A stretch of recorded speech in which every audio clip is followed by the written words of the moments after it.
Good afternoon to everybody. I want to, first of all, to thank David Fried, who's dedicating this video, Li'ulu Nishmat, his mother, Malka Bat Yehudalev Halevi Aliyah Shalom. It's dedicated to her Yortzeit. Thank you very much, David, and it's very apt that you're dedicating it now in Parsha Shelach Lecha, where you yourself have come on Aliyah.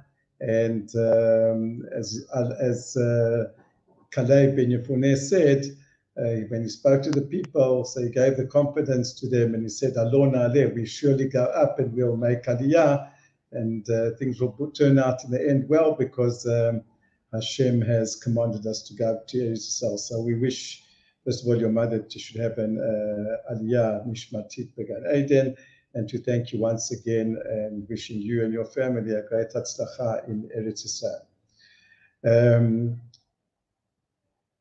When speaking about the Inyanim of the Meraglim, so of course there's many sides to this Inyan. Basically, the number one, as the Ramban says, the way that the spies demoralized the Jewish people.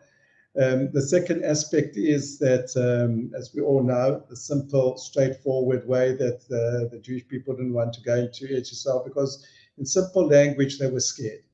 They were scared despite the fact that Hashem promised us to have Eretz Yisrael. But with all this, the Torah, not in our Parasha, but in Parshat Dvarim, when Moshe Rabbeinu reviews the sin of the spies and the history of the Jewish people, he sums it up in one word, and that is Kivadavar Hazeh Atem Lo Ma'aminim, that in this matter you don't have any faith. That's what Moshe Rabbeinu says to Am Yisrael, that they didn't have faith. It's as simple as that. And what does it mean that they didn't have faith? What it means is that when it came to this joining, implementing the mitzvah of Torah in Eretz Yisrael, that people don't have emunah. The secular don't have emunah because they don't believe that they just don't have the faith that if God tells us that we have to have Eretz Yisrael, that somehow you can produce, like in the times of David HaMelech, etc., and Shlomo HaMelech, we were superpower. They just don't believe that it's possible that to implement a state and Torah together. Torah is for the shuls, Torah is for yeshivot, but you can't put it. You can't close Ben Gurion on Shabbat. It's not something that you can do. And the other people on the other side, they've got no emunah that you can have a secular, that you can have a country, and that country with all its functions, that you can have kedusha. What you're going to do is the country is going to cause less kedusha. So therefore, what you have to do is again, the kedusha is confined to the yeshivot, to learning, a couple of other nice cultural things, but that's where it stops. And even amongst what we call religious honors, there's also the same type of mentality. The state is one thing, the Torah is another thing. If the state or the army tells you one thing, so you just have to take it as a given. You can't like argue on these type of things. It's like mixing politics. It's they don't believe, for example, that Torah has got to say something about should there be mixed units or not mixed units. They can't. They just can't see how you implement inyanim of Torah and the inyanim of the Medina one with the other. So it's like two different domains which you try to sort of make a little bit of a pshara, and that's where it is. So that's the one point that I wanted to make. But I wanted to make my main point, the second point amongst the many points of this whole inyan that we read on the Chet Meraglim, the whole way we look at our struggle on Eretz Yisrael. I'd like to emphasize one of the components where the Torah tells us that is always going to be present in the struggle of conquering and establishing ourselves in Eretz Yisrael. And what is that component? That component is pressur. And what do I mean by that? If we look at the two spies, Yehoshua ben Nun and Kalev ben Yehoshua, who were 2 out of the 10, who were able to bring back a report and say, and not only bring back a report about the positive parts of Eretz Yisrael, but also to raise the people's optimism, to tell the people, look, Hashem has told us that we are able now to conquer Eretz Yisrael. Hashem gave us a mitzvah. So therefore, if he gave us a mitzvah, then obviously we're able to do it. He's not going to give us a mitzvah that we can't do. They were the only two who, as opposed to the majority, who said that it's impossible to do. So, but notice that what is common to these two is that both of them had, not only did they daven, but they had other people davening for them. And let's start off with Yehoshua. The Torah tells us at the beginning of the Parsha that Moshe chose obviously Yehoshua, and that Yehoshua now, his name was Hoshea, and Moshe changed at this stage his name. He added on a yud, and the hint to the yud was Yehoshua. In other words, may Hashem, may he save you from the Eitzah, from the advice of the Meraglim. Already Moshe had a premonition that the things were, maybe there was a possibility that whole things would unravel, and that the Meraglim would bring a report which was detrimental. And so therefore he prayed for the sake of Yehoshua. Now, and that's number one. I'm going to come back to this point in a moment. Why is it that the format in which he davened for Yehoshua, why is it that it had to be in the form of changing his name? Why couldn't he just daven for him without changing his name? So that's the one. And then if we take Kalev ben Yefuneh, we see that he also davened. The Torah says that they came to Hebron, and the Torah uses the singular Vayavor Hebron, that Kalev came by himself to Marat HaMachpelah in Hebron. And he came, he separated from the Meraglim. What he did was he went on his own. He then traversed the rest of the country by himself. And then when he came back after 40 days, so they had a meeting point, and then he joined the other Meraglim to come back now to Moshe. I'll call upon him that at a certain point, when going up to Eretz Yisrael, so Kalev, he separated and he went to Marat HaMachpelah. He went to Hebron, where all the giants lived. And why did he go there? Rashi brings from the Gemarot, from the Midrashim, he went there to daven. And he went there to daven at Marat HaMachpelah, and he asked the Avot, he asked the forefathers to please entreat Hashem, please that they should plead on his behalf that he also shouldn't be swayed by the way that the Meraglim looked at the whole position of Eretz Yisrael. So you have the two leaders who stood steadfast. Number one, Yehoshua, and number two, Kalev. And we see now an interesting fact. Not only did they themselves daven, that they shouldn't persuade, but they asked, or they had other people who davened even on their behalf. Moshe on behalf of Yehoshua. We're not going to go into now why Moshe didn't daven for Kalev. And Kalev asking, not only did he daven for himself, but asking the Avot then to daven on his behalf that he shouldn't be swayed. So, and again, at the end, what I'll do is I'll come to the fact that why is it that Moshe davens for Yehoshua in the format, in the way of changing his name.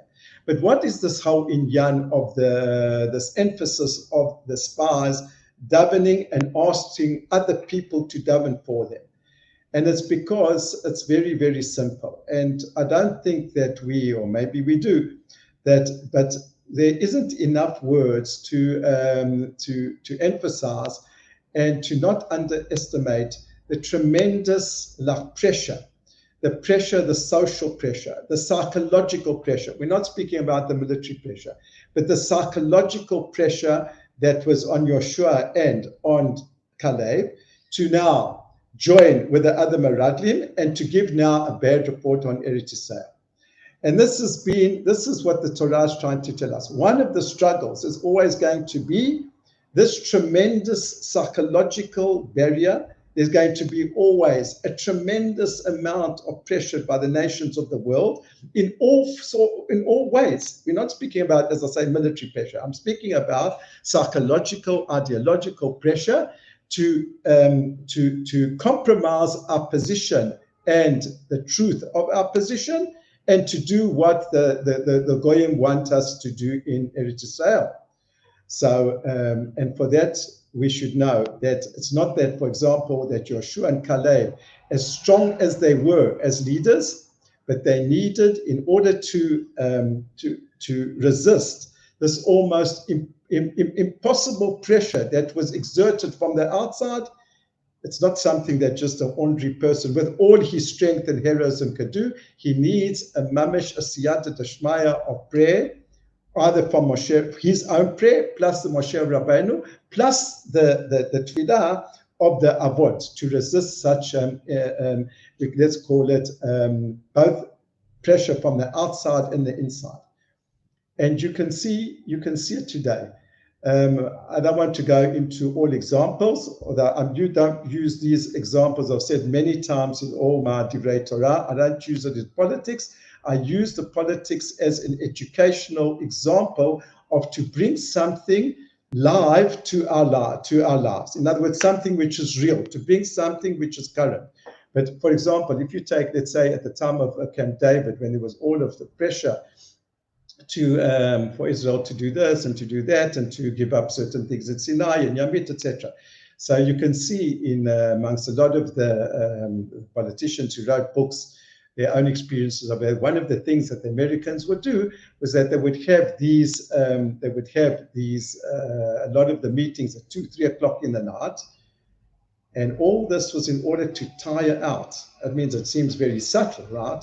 But that was part of the disgusting way. That is exactly the part of this tremendous pressure, leaking things to the newspaper, putting pressure on protests, making when, for example, when there was the Bechirot between after Rabin, the prime minister, was assassinated, and then there was a Bechirot between Peres and between Bibi Netanyahu. So Clinton came, and all these visits to make pressure on the public in order that now they should have a certain candidate. So I'm not going now, as I say, I'm not going into the politics, because that's not the Nosei. The Nosei is, the subject is, that in our trying to establish ourselves and to cause our roots to be in Eretz Yisrael, the Torah is telling us that there's going to be pressures from without and from within.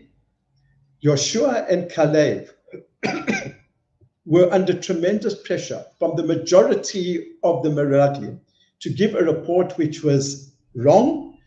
In other words, to say that, to surrender, to say that we're not ready psychologically, we're not ready, we just came out of Egypt, we're not ready for this reason or that reason, therefore, you know what, let's call it a day.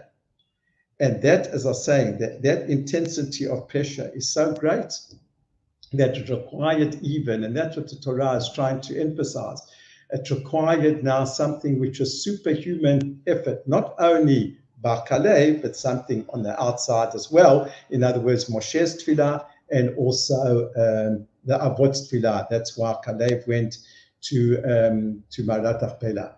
In fact, the Gemara in Masechet Sotah says that Kalev fasted almost the entire 40 days, till when he came back, his teeth were black. So we think of, like, there's this person and he's so heroic, and look, he said, we can fight them and we mustn't be scared of the giants and everything. And we think that that's just how he's born. No, it's really not how he was born. Yes, he was a man who was a rebel. He was a person who had courage. He was a person who was from the tribe of Judah, was like a lion. But don't think for a moment, excuse me, that this is just natural. There was a tremendous struggle, a struggle in which he fasted, a struggle in which he davened for 40 days flat. I end off, I don't know if that's correct. Excuse me about the coughing. We asked in the beginning, when Moshe Rabbeinu davened, that Yehoshua would be able to resist, that he would, and that's what a leader is, someone who's able to face the terrible pressures that the newspapers and the press, what people say, that he should be resisted. He changed his name. Why did it have to come in this way? So the Rambam actually in Hilchot Tshuva, he quotes the Gemara in Masechet Rosh Hashanah. The Gemara says that a person who wants to do Tshuva, one of the ways which helps him to do Tshuva is to change his name. We change the name not only if a person is, God forbid, sick. The person changes his name when he wants to do Tshuva. And the Rambam says, and what does this help? Rambam explains, because it's as if to say, I'm not the same person who did that and that things. So the change of the name is, and Yehoshua accepting the change of the name is like, I'm someone different. I'm not really part of the other people. Yeah, we are the same, but we separate. And it's like the etrog. There's the lulav and the hadas and the arava, they all tied together. There's the etrog who symbolizes the absolute tzaddik. And the etrog, in order for him to do what he has to do, he has to be involved and not involved. In order to be now who he is and to separate himself from the influences which willy-nilly get to every single person, there has to be a separation. And that separation is that the etrog, that he's separate, he's not bound together. And then at the time to do a certain mission, yes, he comes together for the sake of Klal Yisrael. And that's what this hint of Yehoshua is. Yehoshua is, you're not the same person, Yehoshua. You've got a different name. You're another person. And you're therefore separate. And now you'll come together for the sake of Klal Yisrael. And Kalev also, he's separated from the Meraglim. He didn't now just daven in here by himself. He's separated. He wasn't with them. He went to Marat Machpelah. Now when he was alone and was able to be not under the daily 24 hours, right, around them and to hear what they're speaking about and how they're looking at this and that. So now he could daven, and this separation, right, helped both of these people to, as I say, repeated it many times, to be able to stand up to the tremendous pressures that there were against them. Shabbat Shalom Lekula.